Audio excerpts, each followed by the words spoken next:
ఖరీఫ్ సీజన్‌లో వరి పంట కోతకి రెడీ అయ్యే టైంకి వాయుగుండాలు, తుఫాన్లు, భారీ వర్షాలు మన రైతులకు కంటి మీద కునుకు లేకుండా చేస్తున్నాయి. నాట్లు వేసిన దగ్గర నుంచి లేదా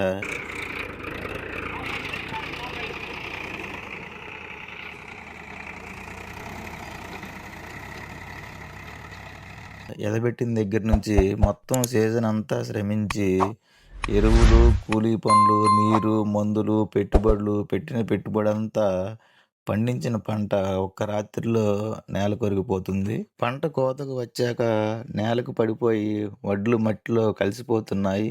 హార్వెస్టింగ్ టైంలో మిషన్‌తో కోసినా, మనం చేత్తో కోసినా పూర్తి దిగుబడైతే రావడం లేదు. నేను గత 7 సంవత్సరాల నుంచి వరిలో ఖరీఫ్ పంటలో వాతావరణ పరిస్థితులు ప్రతి సంవత్సరం చూస్తూనే ఉన్నాను. మనం ఆశతో సాగు మొదలుపెడుతున్నాం, కానీ ప్రకృతి ఒక పరీక్ష పెడుతుంది.